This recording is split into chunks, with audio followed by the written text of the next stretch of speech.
Assalamu alaikum wa rahmatullahi wa barakatuhu. Wa alaikum salam wa rahmatullahi wa barakatuhu. Naam, ndugu zangu, kama ilivyo ada na kawaida, leo ni siku nyingine tena tunaendelea katika darsa zetu, na hasa katika fani za aina mbalimbali.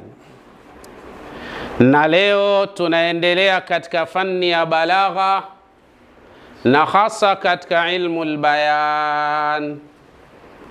Lakini atambulike haya ni matunda kutoka katika chuo cha Ghazal Muslim School, chuo ambacho kilichoasisiwa mnamo mwaka 1943 katika mji wa Kigoma Ujiji, maeneo ya Kabondo, lakini kikiwa chini ya muassis kutoka kwa Sheikh Khalfani Muhammad Kiumbe pamoja na Sheikh Umar Himidi Mkunda. Tunamuomba Allah subhanahu wa ta'ala ajalie makaburi yao yawe ni viwanja miongoni mwa viwanja vya peponi. Lakini kadhalika tukiwa chini ya silsila na taaluma kutoka kwa Sheikh Mustafa bin Sheikh Khalfani Muhammad Kiumbe pamoja na Sheikh Dabbasi bin Sheikh Khalfani Muhammad Kiumbe, tunamuomba Allah subhanahu wa ta'ala awape umri mrefu kabisa wenye kheri, salama, amani na mafanikio, kwa kuwa wao wametufunza sisi haya, nasi tunakumegea kidogo katika yale ambayo tumeyasoma kutoka kwa mashekh zetu. Ndugu zangu, bila shaka leo tunaendelea na darsa letu la balagha, na sababu ya kuyasoma masomo haya ni kuwafanya watu waweze kutafsiri vizuri maneno ya Allah subhanahu wa ta'ala na yale maneno ya kiongozi wa umma Bwana Mtume Muhammad sallallahu alaihi wasallam, lakini kadhalika na maneno ya wana wa vioni, ili ukitafsiri hayo kwa ufasaha wake, basi mambo yataweza kwenda katika hali iliyokuwa sawa sawa. Tunaelewana vizuri? Naam. Tunafahamiana? Naam. Lakini ukiwa fani hizi hauna, ndio utakuwa sahibu porojo, unakuwa porojisti, yani mtu wa porojo nyingi. Unasoma aya unatafsiri vya hovyo hovyo, unasoma hadithi unatafsiri vya hovyo hovyo, unasoma maneno ya wanachuoni ndio unapotea kabisa. Matokeo yake unapotea we mwenyewe, alafu unahisi uko sawa sawa, na unapoteza na wajinga wengine wanaofanana na wewe katika akili au maarifa yako kama yao. Basi unapotelea mbali katika mazingira kama haya. Fani hizi zinakutoa gizani na kukuingiza katika mwangaza. Tunakwenda sawa? Naam. Leo tunakwenda kutazama ilmu albayan, kwa maana ilmu ya bayani. Tunakwenda sawa? Naam. Tunaposema bayani ni nini? Albayanu maanahu fi lugha, kwa maana albayanu maanahu fi lugha, kwa maana bayani maana yake kilugha ni nini? We mzee, wanasema alkashfu wal idahu, ni kuweka wazi na kufafanua au kuchambua, ndo bayani hiyo. Unakiweka kitu kinakuwa wazi, alafu una kichambua kile kitu katika hali ya aina moja au nyingine. Tunakwenda sawa? Naam. Ukisikia kitu kinawekwa wazi, maana yake kilikuwa kimejificha au kimefichwa, ndio maana yake. Tunakwenda sawa? Naam. Kwa kuwa kimefichwa au kimejificha, sasa unaweka wazi. Ilmu ya bayani ndio inakuja kuwekea wazi kile kilichojificha. Tunaelewana vizuri? Naam. Tunafahamiana? Naam. Kwa hiyo ukifahamu hivyo, mambo yatakwenda katika hali iliyokuwa sawa sawa. Lakini kitu kikiwa wazi, alafu wewe unataka kuweka wazi, hicho ni kipengele, na hilo ni tatizo. Wanasema al-idah sawa, al-wadihat, al-idahu al-wadihat, kuweka wazi kilicho wazi. Minal mushkilati, ni kutafuta matatizo tu. Kitu kiko wazi, alafu na unataka kuchambua wakati kipo wazi, unataka kuleta shida katika umma na jamii za watu katika hali za namna hiyo. Tunakwenda sawa? Naam. Kwa hiyo wataalamu wa balagha wanasema albayanu maanahu fil lugha, bayani maana yake katika lugha al-kashfu wal-idah ni kuweka wazi na kuchambua kile kitu katika hali za namna hiyo. Sawa?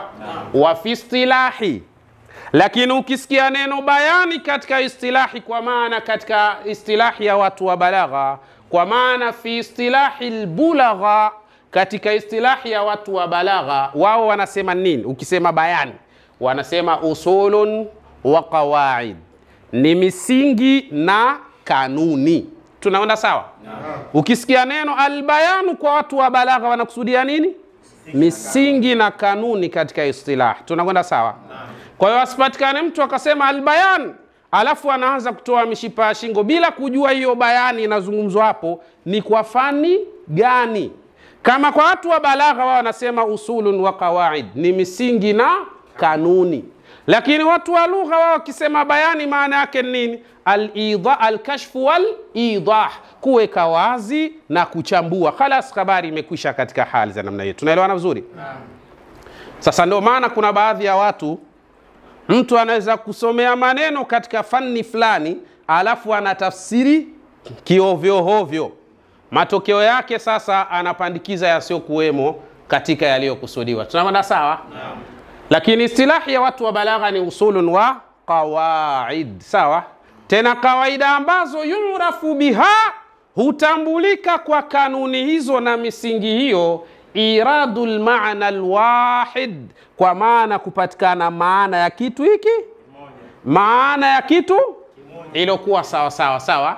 Lakini kwa hali ya namna hiyo, biturqin yakhtalifu ba'daha an ba'd, kwa njia ambazo zinazotofautiana zenyewe kwa zenyewe. Kwa maana kumbe kuna njia zinazotofautiana hapa, ziko njia nyingi, ndio maana yake. Tunakwenda sawa? Tena fi wuduhi dalala, katika uwazi wa dalili yenyewe, ala nafsi dhalika almaana, kupitia katika maana hiyo husika katika hali ya aina moja au nyingine. Tunakwenda sawa?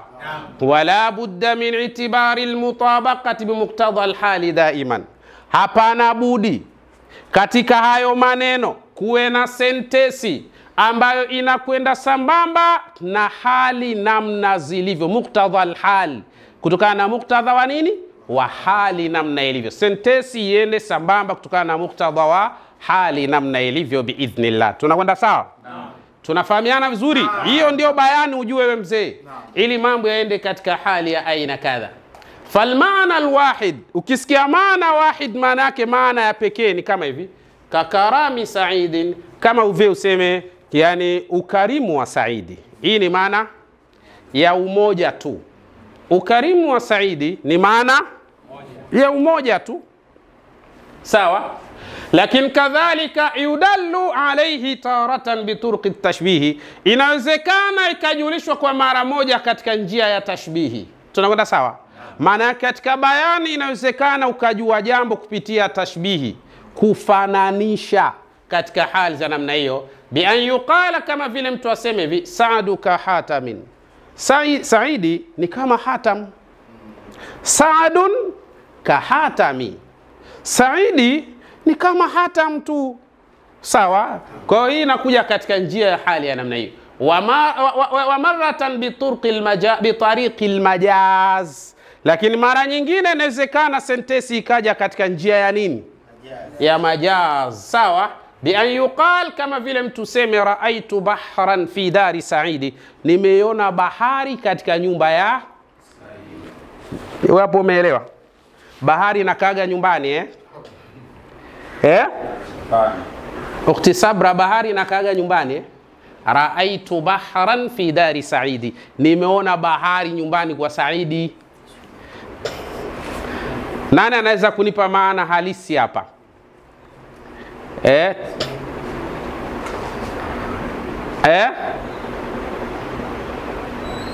Mumkin an taqula raaitu kutuba fi dari Said, nimeona vitabu katika ilmu ya Said.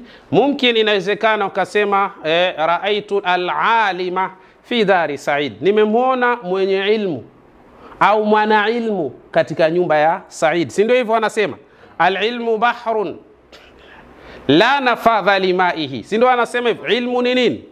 Ni bahari, hakuna mtu anaweza kumaliza bahari. Sasa ukisema raaitu bahran, nimeiona bahari fi dari Saidi, maana yake nimemuona mwanachuoni. Tunakwenda sawa? Hii inakuwa ala tariqi almajazi. Tunakwenda sawa? Tunafahamiana vizuri? Wa ukhra, na njia nyingine bi tariqi alkinaya, kuna njia ya kinaya, fumbo tu, unaficha jambo, utaki watu wote wajue. Bi yuqala, kama vile usema Saidu kathiru ramad, Saidi kathiru ramad. Ukitafsiri kiwahabi unasema Saidi ana majivu mengi. Tunaelewana vizuri? Ana majivu lakini sio malengo. Saidi ana hela nyingi, ndio maana ramad ni nini? Mzigo. Tunakwenda sawa? Hii ala tariqi alkinaya, hii ni kinaya. Sawa? Ni kama jinsi useme na fulani amekula hela yangu. Wewe ulishaona toka lini hela inaliwa we mzee? Lakini hii ni kinaya, kwa maana katumia hela yangu kununua hivyo alivyonunua akala. Sawa? Kwa hali hiyo sasa inaitwa kinaya. Tunaelewana vizuri eh? Kwa Saidu kathiru ramad, Saidi ana majivu mengi, kiwahabi hiyo. Na ndipo wanapopata tabu hao watu katika vitu vya namna hiyo. Lakini ana hela, ndio maana yake. Tunakwenda sawa? Wala yakfa anna ba'dha hadhihi tarakib, na wala haijifichi ya kwamba baadhi ya sentensi zinapokuja katika hali ya namna hii, sema wudiha min ba'dhi kama satarifuhu, anasema wadihun, ziko wazi sentensi min ba'dhi, yani zenyewe kwa zenyewe zinawekeana uwazi, kama satarifuhu, kama jinsi ambavyo utavukuja kufahamu katika darasa linalo kuja. Tunakwenda sawa? Kwa hiyo tunafahamu katika bayani kuna jambo la kwanza, kuna vitu vinavyoitwa tashbih, kule kufananisha. Sawa? Sentensi zinaweza zikaja katika hali za namna hii. Na yeye mmesoma aghradu tashbih, malengo ya kufananisha, ambayo takriban tumesoma malengo 10 na ngapi? Na moja ya kufananisha katika hali za namna hiyo. Tunakwenda sawa? Lakini kadhalika kuna inawezekana ikaja katika njia ya nini? Ya majaz, ambao ndo tukaona kama vile ukisema nyumbani kwa Saidi bwana kuna bahari, kwa maana kuna mwana wa chuoni au kuna vitabu vya ilmu. Lakini kadhalika inaweza ikaja katika njia ya kinaya. Ni sawa useme fulani amekula pesa yangu, sawa? Lakini pesa nani muona mtu kakamata pesa kaweka pale kwenye sahani, anaanza kula shilingi 100, shilingi 200 na hakuna. Lakini itakuwa ni kitu ambacho atachonunua kupitia pesa yako, ndicho atakula kile. Kwa hiyo wewe usemi bwana fulani anakula maandazi alonunua kwa pesa yangu, usemi hivyo. Unasema fulani anakula hela yangu, amekula hela yangu. Tunaenda sawa wewe mzee? Ndio majambo jinsi alivyo katika hali za namna hiyo. Sasa kuna mambo ambayo nataka tuwatahadharisha hapa mwende vizuri. Kuna vitu haviingii kwenye bayani, usitaki kuviingiza. Sawa? Kuna vitu haviingii kwenye bayani, usilazimishe kuviingiza hapo, utakuwa wewe unazingua. Ndio anasema wataalamu wa ilmu ya balagha, wanasema wala yaghibu anil bali, na wala haijifichi kabisa katika hisia ya moyo, annal alfadha almutaradifata, ya kwamba matamko yanayokaribiana maana, tatafawatu dilalatuha, inawezekana dalili zake zikatofautiana. Yani dalili zake zikaja tofauti min jihati lafdhi wal ibara, kutokana na aina ya tamko lenyewe na sentensi yenyewe namna jinsi ilivyokaa. Tunakwenda sawa? La min nahiyati alwuduhi wal khafa, si kupitia katika ule uwazi wa neno au kujificha kwake katika hali za namna hiyo. Tunakwenda vizuri? Sawa? Fala tadkhul hina idhin, wakati huo neno likiwa katika mazingira haya matano ambayo tutayasema, haliingii fi mabahith fanni albayani, katika tafiti za fani ya ilmu ya bayani, haingii. Wa hiya 5 anwa'i, nazo hizi ambazo haziingii katika fani ya bayani ni aina 5 ya maneno, au aina 5 hizi haziingii katika fani ya bayani. Moja, kuna vitu vinavyoitwa alhaqiqatul aqiliyah, yani kile kitu ambacho ni uhakika wa kiakili uko hivyo, hauingizi tena katika ubayani. Unataka uchambuzi, yani unachambua nini wakati kitu kiko wazi kabisa. tawdihul wadihat min almushkilat, kutaka kuweka wazi kilicho wazi. Wewe una shida, ndo maana yake. Mambo yako wazi alafu wewe unataka kuweka wazi. Tunaelewana vizuri? Ndo maana tukasema wujudu rasi fi kulli jasadin amrun adiy, walakinna al-aqila amrun yuradu fihi an-niqash. Kuwa na kichwa kila mtu ni jambo la dhahiri. Haulizi anacho kichwa. Nani ashaye kuuliza mtu eti huyu fulani ana kichwa kweli? Kuwa na kichwa katika kila mwili ni jambo lipo, lakini kuwa na akili umo ndani ya hicho kichwa, hapo ndo panataka munakasha sasa. Zimo kweli au hazimo? Sawa? Lakini ukiuliza kichwa bana, sasa ana kichwa, anacho. Sasa ulizia akili, hapo sasa ndo mnaanza sasa kulumbana. Zimo kweli? Ndo mnaanza sasa kuleta minakasha na nini na mfano hayo. Zimo, mwingine anasema hakuna humu. Mwingine kichwa maji, mwingine kichwa mchele, basi ili mradi mambo yanakwenda katika hali za namna hiyo. Tunaona sawa? Sasa tunasema kuna vitu vinavyoitwa alhaqiqatul aqliya. Hivi viingizwe katika ilmu ya bayani. Nayo inakuwaje? Ya isnadu shay'in ila ma huwa lahu, ni kukichegemeza kitu katika namna kilivyo. Tunaelewana vizuri? Kukichegemeza kitu katika namna kilivyo inda almutakallim, kwa mzungumzaji, fi dhahiri, katika dhahiri yake. Yani kakizungumza kitu dhahiri vile vile namna kilivyo. Nahau, mfano ukisema ambatallahu shajara, ameotesha Mwenyezi Mungu Subhanahu wa Ta'ala nini? Mti. Hivi hapo unataka tena uchambuzi? Ilikuwa kwa hivi, ikawa kwa vile, unataka hivyo?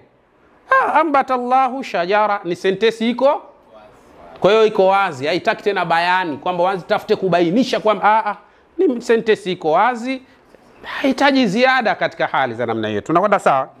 Tunaelewana? Haya, hii inaitwa alhaqiqatul aqliya, kiakili tu unaona iko, wala haitaji tena uanze kupata tabu. Inakuwaje hapa? Ni majambo yako wazi. Hii haiingizwi katika bayani. Ya pili, kuna alhaqiqatul lughawiyya, kuna uhakika wa kilugha, wa hiya kalimatul musta'mala, nalo neno ambalo linalotumiwa fi shay'in alladhi, katika kitu ambacho udhiyat lahu, kimewekwa kitu hicho inda ahli lugha, kwa watu wa lugha. Nahau, mfano ukisema asadun, maana yake nini? Simba, si ndio? Tena lilhayawani almuftaris, ikiwa unamzungumzia mnyama anayewinda, anaitwa nani? Simba. Hivi hapa unaingiza bayani kweli kwanza kusema simba kutafuta ufafanuzi? Ni kitu ambacho kiko wazi. Katika fani hizi, hii inaitwa alhaqiqatul lughawiyya. Ikiwa ni haqiqatul lughawiyya, maana kile neno linatafsirika kwa hakika yake. Hapa haingii bayani katika hali za namna hiyo. Tunaelewana vizuri? Lakini sehemu ya tatu ambao haingii bayani, alhaqiqatu shar'iyya, uhakika wa kisharia. Kwa mfano ukisema as-sala, swala, maana yake unakusudia maneno, vitendo, harakati na yale ambayo yanafanywa katika kinachoitwa nini? Swala. Hii inaitwa alhaqiqatu shar'iyya, na ni uhakika wa kisharia. Hili neno likiwa katika haqiqatu shar'iyya haliingii katika bayani, we mzee. Sawa? Kwa sababu ni neno la hakika, limeachwa hivyo hivyo lilivyo, na limedhamini katika kubeba nini? Sharia, katika hali za namna hiyo. Tunaelewana vizuri? Haliingii kwenye bayani hilo. Sawa? Lakini kuna alhaqiqatul istilahiyatul khassa. Kuna neno linaweza likaja ni hakika lakini kiistilahi, ila ni maalum. Kwa mfano useme neno alfa'ilu, mfanyaji. Katika watu wa fani ya nahau anajulikana tu, anakuwa ismu marfu'u, ni jina lilotiwa dhamma. Sawa? Katika hali za namna hiyo. Tunakwenda sawa? Hii inaitwa alhaqiqatu, sawa, al-istilahiyatu al-khassa. Yani hakika ni neno la hakika, limechukua katika istilahi yake, lakini ni maalum. Kwa fani fulani, fani ya balagha, anaitwa fa'il, anakuwa marfu. Kwa mfano useme dhahaba ahmadu, huyu ahmadu anakuwa nani? Fa'ilu marfu'u. Kwa kuwa huyu ni fa'il, watu wa fani ya balagha ya lugha, yani watu wa fani ya balagha, huyu wanamuita nini? Alhaqiqatul istilahiyya alkhassa. Kwa hiyo hawamuingizi katika nini? Katika bayani, katika hali za namna hiyo. Tunakwenda sawa? Sasa mpate Wahabi uone vichekesho na vituko katika fani hizi. Lakini kadhalika jambo la tano ambalo aliingia katika bayani alhaqiqatul istilahiyatu al'amma, kwa maana neno la hakika kiistilahi lakini limekusanya. Kwa mfano useme dabba, mnyama. Hapo unakuwa umemzungumzia mnyama gani? Manake hapa ni mnyama yoyote katika wale wanyama wanaotembea kwa miguu mingapi? Minne. Akiwa mbuzi ni daba, akiwa ng'ombe ni daba, akiwa kondoo ni daba, akiwa ni nani yule, yoyote katika wale wanaotembea miguu minne. Hii inaitwa nini? Alhaqiqatul istilahiyatul amma. Katika hali za namna hiyo haiingizwi katika bayani, we mzee. Haiingizwi katika nini? Haiingizwi katika nini? Au seme hayawani. Hii haiingizwi katika bayani, we mzee. Sasa kwa mazingira kama haya ndio watu inatakiwa tuwe makini katika kuisoma balagha na tuifahamu, na hasa tuifahamu gharadul balaghi, malengo ya kibalagha, sio tafsiri ya balagha. Wengi katika watu wanasoma tafsiri ya balagha. Ukisoma tafsiri ya balagha, matokeo yake hauna utachokielewa katika hiyo balagha. Ndio zitakuja aya, zitakuja hadithi, mtu akikuwekea vitu vya kibalagha unabakia kuchanganyikiwa. Hiyo haikuthibiti hiyo. Wewe ulisoma balagha wewe? Mimi nilisoma lakini hii naona kama ngeni. Utaona ngeni kweli? Sasa kuna gharadul balaghi, kwa maana malengo ya kibalagha. Lazima ukisoma ujue malengo ya kibalagha. Kwa hiyo leo naomba sasa tunase hivi katika ilmu hii ya bayani, tujue kwanza kuna vitu vitano ambavyo haviingii katika fani ya bayani. Moja, tumesema alhaqiqatul aqiliyah. Mbili, tukasema alhaqiqatul lughawiyah. Tatu, tukasema alhaqiqatul shar'iyyah. Nne, tukasema alhaqiqatul istilahiyatu alkhassa. Na tano, tukasema alhaqiqatul istilahiyatu al'amma. Hivyo haviingii katika kufanyiwa utafiti katika ilmu ya bayani katika hali za namna hiyo. Tunakwenda sawa? Kwa hiyo inshallah jambo la msingi kabisa, majina yanapokuwa mamoja moja haya katika hali za namna hiyo, hauwezi kuingiza sasa katika bayani eti unataka kuchambua. Unachambua nini sasa vitu ambavyo viko wazi? Ndio tunasema tawdihul wadihati minal mushkilat, kutaka kuweka wazi kilichokuwa wazi. Wewe unatafuta matatizo, ndo maana yake. Ndio mtu mmoja akasema laisa minal adhhani shay'un, sawa, an tatluba minan nahari dalilan, sawa. Anasema laisa minal adhhani shay'un an tatluba minan nahari dalilan.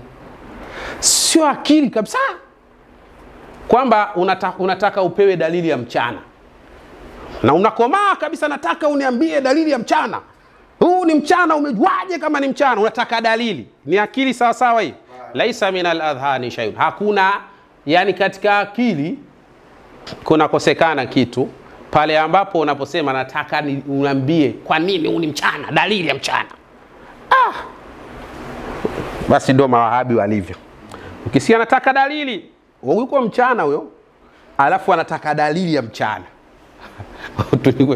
Watu nawahurumia sana wa jamaa. Mwenyezi Mungu awanusuru na atunusuru. Inshallah jambo la mwisho tunasema ya Rabbi, na kuomba warehemu wazazi wetu pamoja na mashekhi zetu.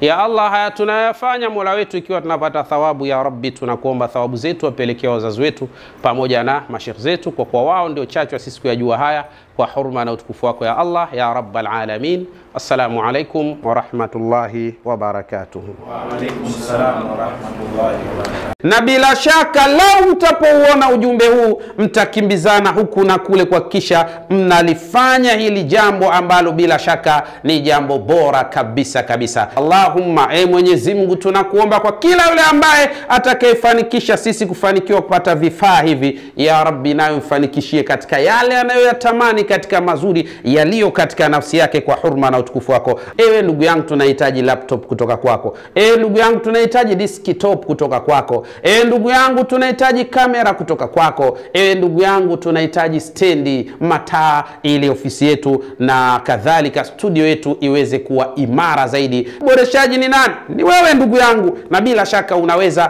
pale utapoamua kulisimamia hili. Lakini kuna yule ambaye anasema mimi uwezo wa kamera sina, lakini changu kidogo ninaweza. Tutafute kwa namba hizo, insha Allah tutapokea mchango wako, na bila shaka tutanyanyua mikono kumwambia Mola wetu, huyu sio tajiri bali ameyafanya haya kwa mapenzi katika dini yako. Mola wetu ya Rabbi, nawe mpe mazuri kwa hurma na utukufu wako ya Allah ya Rabbal Alamin.